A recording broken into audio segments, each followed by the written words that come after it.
1 an.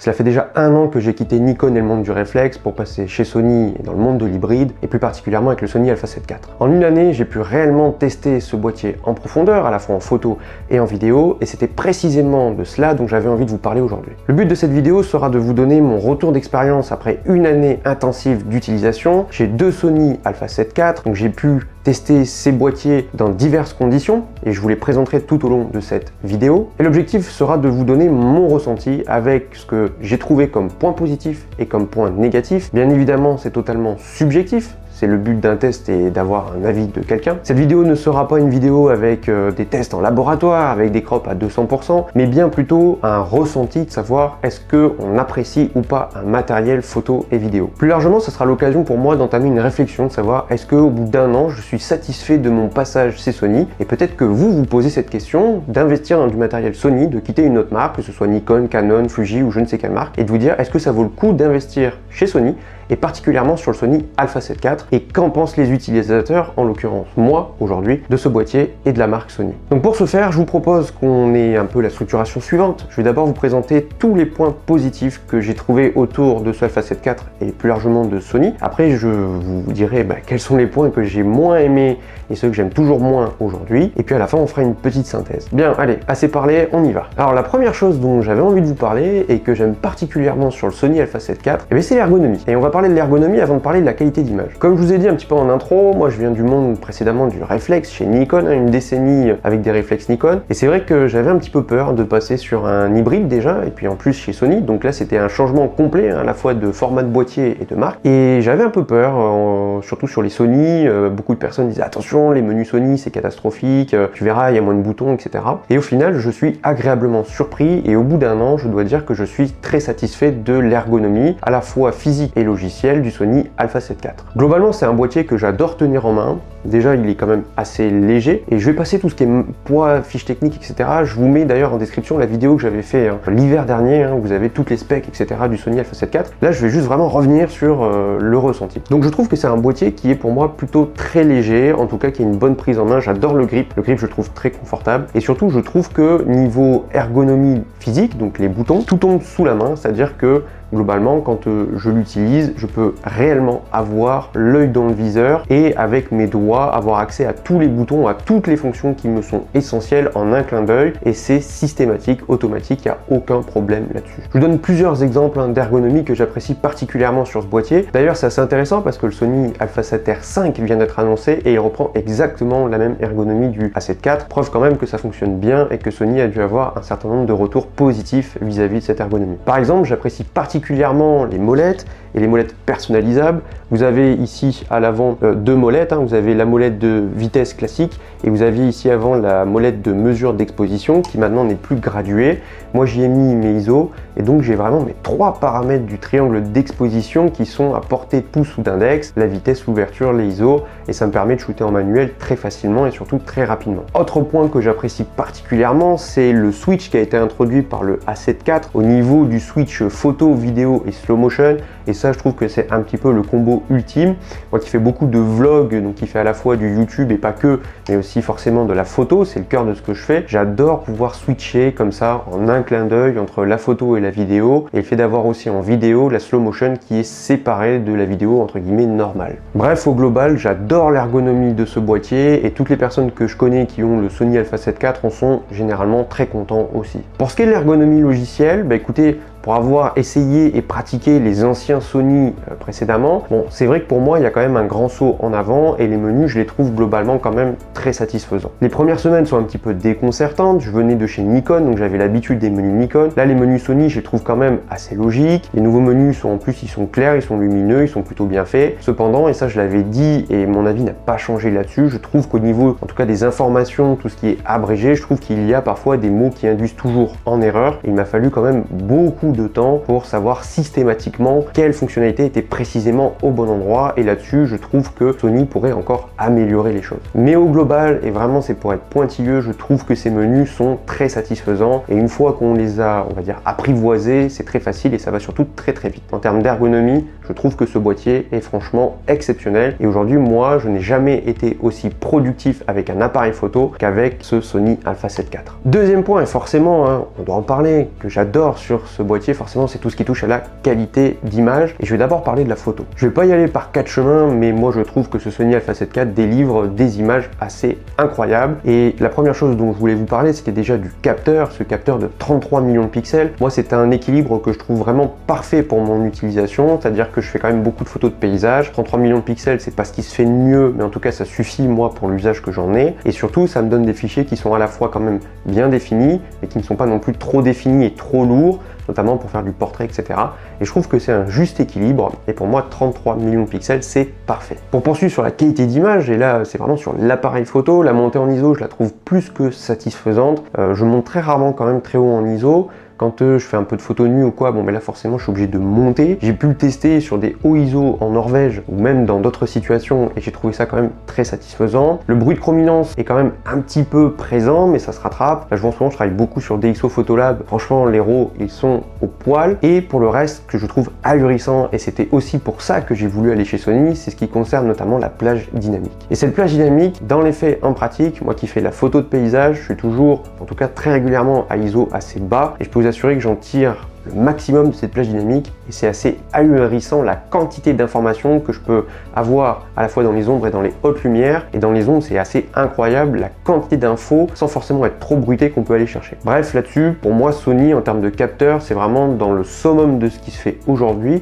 et ce A7 IV ne déroge pas à la règle. Mais forcément si on parle de qualité d'image, et je vais m'arrêter là-dessus, on ne peut pas parler de qualité d'image pour un appareil photo sans parler des optiques. Et ça a été un choix assez compliqué, comme toute personne, quand on change de marque, on change aussi le parc optique qui va avec. Et donc moi j'ai complètement changé le parc optique que j'avais, et aujourd'hui j'ai 4 objectifs qui complètent mes deux Sony Alpha 7 IV. Les 4 objectifs que je possède sont le Sigma 35 1.4 Art, qui est en train de me filmer, donc je pourrais pas vous le montrer. Ensuite le Tamron 2875 2.8 version 2, donc le G2. Ensuite le Sony 1635 2.8 GM, et enfin le Sony 70-200 2.8 GM, pareil version 2. Et donc ces 4 objectifs m'équipent au quotidien, et franchement je ne peux être que satisfait de ces 4 objectifs. Le premier dont je voulais vous parler c'est celui-ci, donc c'est le Sony 1635 2.8 GM. C'est mon objectif grand angle que j'utilise en paysage, mais pas que, aussi pour vlogger, pour du voyage, etc. À l'époque je me posais la question de savoir est-ce que je prends notamment le 12-24. Cependant pour moi le fait de ne pas avoir une plage qui allait jusqu'à 35 mm en voyage, c'était un véritable problème, et j'ai plus besoin de la plage entre 24 et 35 que de la plage inférieure à 16 mm. Donc concrètement je suis parti sur cette optique, et je la trouve assez exceptionnelle pour du paysage. C'est un objectif qui en termes de performance optique est vraiment très bon, et là où je trouve qu'il y a de gros points forts, bien sûr il est très piqué, il tient bien le piqué même lorsqu'on ferme le diaphragme, et en paysage je shoot souvent assez fermé, et j'aime particulièrement les Sunstar, donc vous savez les aigrettes, les soleils étoilés, et je les trouve du plus bel effet. Bref, c'est un objectif qui me satisfait pleinement pour la photo de paysage et aussi pour du voyage. Deuxième objectif que je voulais aborder, c'est celui-ci, et lui je crois que c'est vraiment mon préféré. C'est le Sony 70-200 2.8 GM version 2. Ça n'est pas la version numéro 1, c'est la version 2 qui est sortie exactement au même moment que le Sony Alpha 7 IV, et donc j'ai tout acheté au même moment. Et cet objectif est franchement incroyable, et de tous les optiques que j'ai eu depuis que je fais de la photo, je crois que c'est de loin le plus fou que j'ai jamais eu. En termes de qualité d'image, c'est incroyable. J'ai l'impression d'avoir une focale fixe en main tout le temps, tellement c'est net, tellement c'est contrasté, tellement c'est exceptionnel. La qualité de construction, je n'ai absolument rien à dire dessus. Il a pris la neige, il a pris le sable, il a tout pris. Et voilà, j'ai aucune poussière, rien, et c'est un objectif je sais que je pourrais l'amener partout avec moi, et surtout aussi j'aime particulièrement la stabilisation, l'encombrement constant avec le zooming interne, etc. Donc voilà, c'est un objectif que j'adore, et là-dessus toutes les critiques que j'avais pu lire à sa sortie sont réellement pour moi fondées, et c'est un objectif de tous les superlatifs si jamais vous posez la question. Troisième optique que j'utilise, et c'est un petit peu mon couteau suisse, c'est celui-ci, c'est le Tamron 2875 2.8 G2. Alors cet objectif, il est quand même assez incroyable parce que lui, je pense que c'est un des meilleurs rapports qualité-prix qu'on puisse trouver sur le marché. Il est très réputé cet objectif, déjà la première version l'était. C'est un objectif qui pour moi a énormément d'avantages. Déjà c'est son prix. Les deux objectifs dont j'ai parlé précédemment sont quand même des optiques qui coûtent très cher, hein. C'est autour des 2003 ou 2005 pour, je crois, pour le 1635, c'est 3000 € pour le 70-200. Là, le 28-75 G2, c'est un objectif qui de tête doit se trouver à 900 € ou 1000 €. Et c'est un objectif quand même qui est sur une plage focale polyvalente. Alors c'est pas un 24-70, mais au final, j'ai pas vraiment besoin d'un 24 mm, surtout quand j'ai un 16-35. Et surtout, c'est un objectif qui est très léger parce qu'il fait entre 5 et 600 grammes de tête. Et surtout, c'est un objectif qui optiquement est particulièrement performant. Donc celui-là, c'est aussi Laura qui l'utilise beaucoup, hein, notamment lorsqu'on est en voyage. Et il est vrai que pour elle, c'était très important d'avoir un objectif qui était à la fois piqué, qui avait une distance de mise au point qui est réduite. Et ça, c'est ce qui est exceptionnel avec ce Tamron, c'est que vous pouvez vous approcher très près des objets et faire de la proxy photo. Et surtout, le niveau de piqué est assez fou. Et quand on voit le prix, c'est quand même assez incroyable d'avoir un niveau de piqué, quand même une très bonne homogénéité pour une optique qui est autour des 1000 €. Quatrième optique, enfin, c'est le Sigma 35 mm 1.4 de la gamme Art. Alors lui, c'est à mon sens une pépite. Vous voyez, je l'utilise pour me filmer. C'est un objectif que je trouve incroyable et j'adore le sortir pour voilà, du portrait, pour même tout ce qui est prestations, etc. forcément. Et c'est un objectif qui déclenche, même moi quand j'utilise, waouh, le bokeh est incroyable, le piqué même à 1.4 au centre est absolument fou. Voilà, c'est un objectif, à l'époque quand je l'ai acheté il y a un an, je l'ai eu aux alentours des 600 €, je crois, ce qui était un prix qui est quand même assez ahurissant pour la qualité. Et donc si vous posez la question sur les focales fixes quand vous regardez la gamme Art, pour en avoir discuté avec des tas de photographes qui sont chez Sony, c'est vrai que les optiques GM sont super, hein, pour les focales fixes, mais quand vous voyez ce que fournissent les optiques Sigma Art pour le prix, franchement, ça fait réellement réfléchir et je sais aujourd'hui que si j'avais besoin d'autres focales fixes très lumineuses, j'irais chez Sigma, toujours avec la gamme Art. Bref, assez parlé, je vous montre maintenant quelques photos que j'ai pu capturer avec ce Sony Alpha 7 IV. Comme je vous ai dit, je vais pas vous faire des crops, etc. mais je vous montre simplement qu'est-ce que j'ai pu faire avec.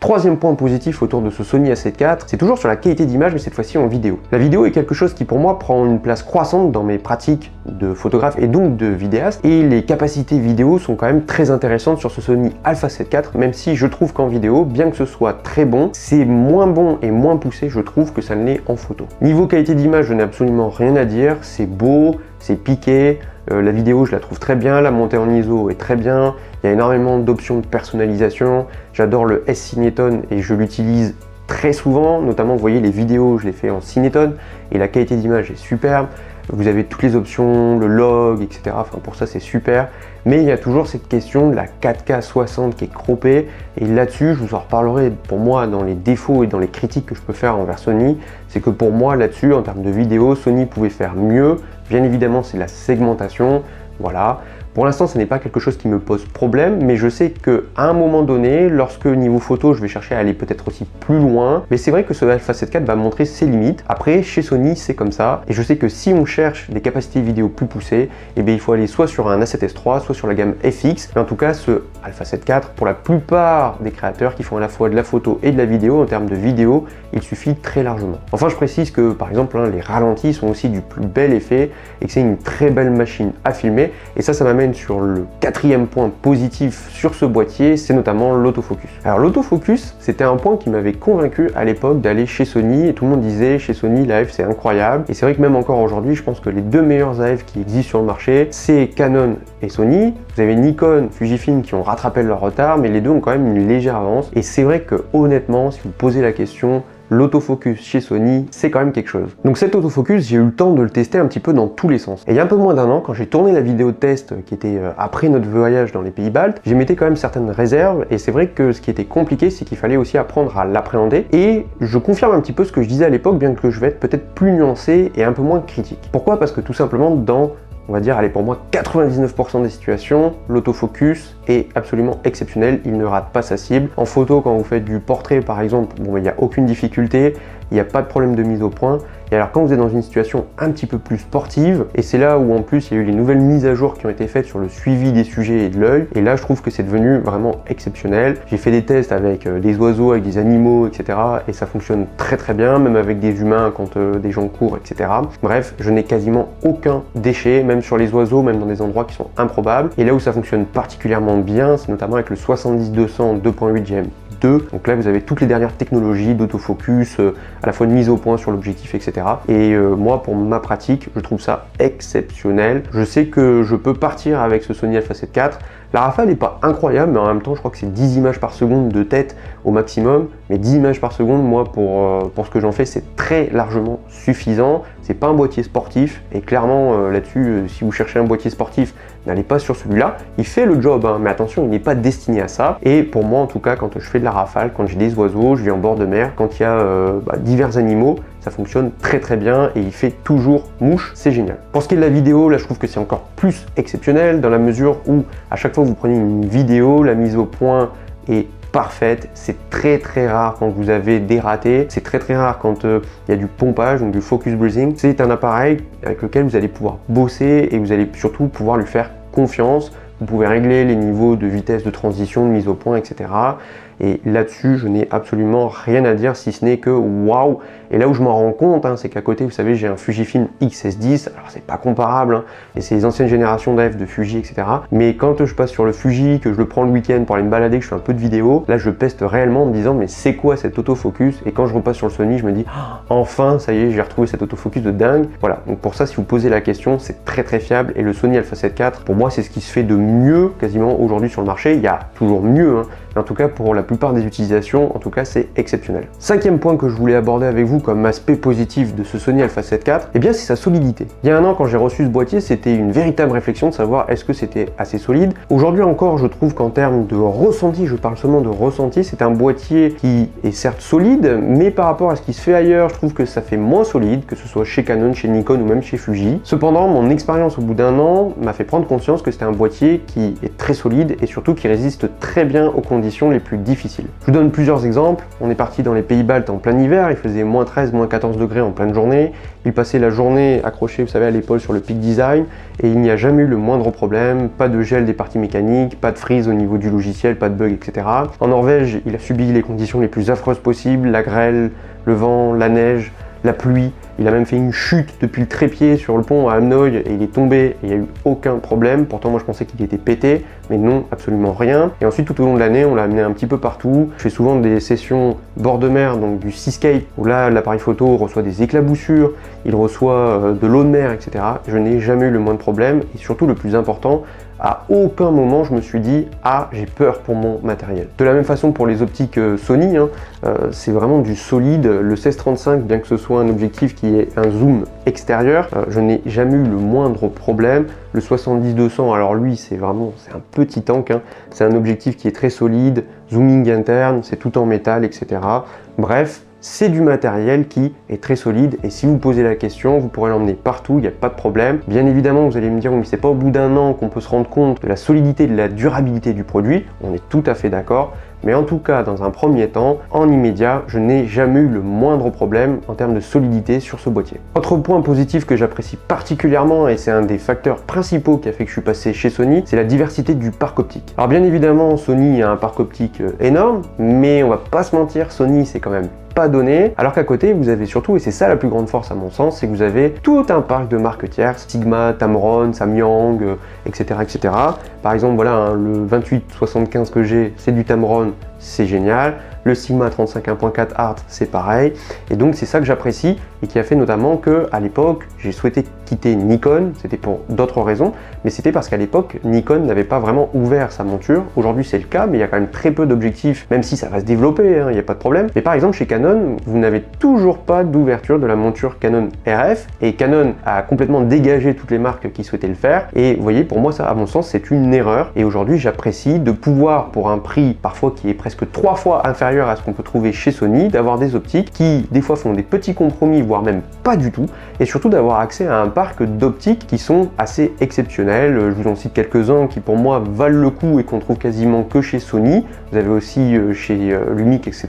Mais vous avez accès au 150-600, vous avez accès au 35-150 Tamron, vous avez accès comme ça à des tas d'optiques, et ça pour moi c'est une grande force parce que je sais qu'à plus long terme je pourrais me projeter sans avoir toujours à me ruiner en passant chez Sony et sans non plus devoir faire de compromis réels sur la qualité d'image. Dernier point positif que je voulais voir avec vous, parce qu'il y en a quand même beaucoup et je vais pas tous les aborder, mais c'est la question de l'autonomie. En effet, en passant à l'hybride, je me posais la question, moi qui venais des réflexes Nikon qui étaient très endurants, je me disais ça va me faire quand même bizarre. Entre temps, j'ai eu l'expérience en boîtier secondaire, vous savez, du Fujifilm X-S10 avec les toutes petites batteries qui, en fait, pour une journée, il vous faut 3 batteries. Là, en passant chez Sony, j'ai été très surpris parce que les batteries tiennent réellement bien, et en voyage, pourtant, même en ayant une utilisation de vlog, photo, vidéo en même temps, j'arrive facilement à tenir une journée d'utilisation avec une batterie, voire parfois en fin de journée, vraiment en fin d'après-midi ou début de soirée, il faut que je change de batterie, mais globalement c'est très satisfaisant. S'il y a bien un point sur lequel j'ai été assez surpris positivement, c'est bien sûr l'autonomie. Bref, on a fait le tour, et encore que, je n'ai pas tout évoqué, il y a beaucoup de points positifs, vous l'avez compris, c'est un boîtier génial.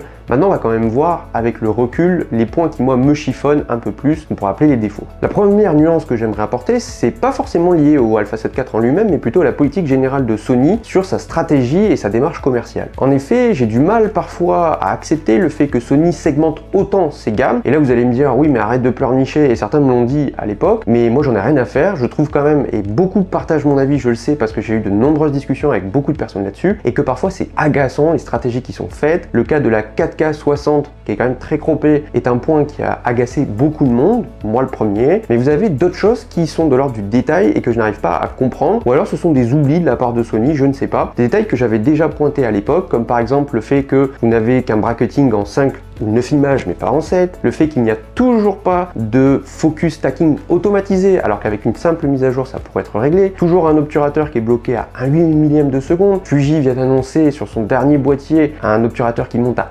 160 millième de seconde en électronique. Vous voyez, c'est le genre de choses que je n'arrive toujours pas à comprendre de la part de Sony. À trop segmenter, et j'en discute souvent avec des utilisateurs, ça peut vraiment en agacer certains. Bref, moi je trouve que en termes de stratégie, Sony segmente trop et j'aimerais qu'il fasse un effort là-dessus. Bien évidemment, ça n'est que mon avis, vous pouvez être d'accord ou pas d'accord, chacun est libre de penser comme il le souhaite. Enfin, il y a une dernière chose dont il faut parler sur ce Sony Alpha 7 IV, c'est le problème de la surchauffe. Et là-dessus, vous voyez, je suis en train d'enregistrer cette vidéo, je la tourne en 4K, et c'est vrai que ce boîtier a tendance à surchauffer, j'en ai deux, il y a beau y avoir des mises à jour, l'écran n'est même pas collé, il est ouvert, donc vous avez le capot qui est quand même à l'air, il fait très bon dans la pièce, il doit faire, allez, peut-être une vingtaine de degrés avec tout l'éclairage, etc. Et pourtant, vous avez le boîtier qui surchauffe, qui coupe assez rapidement, et ça c'est un problème.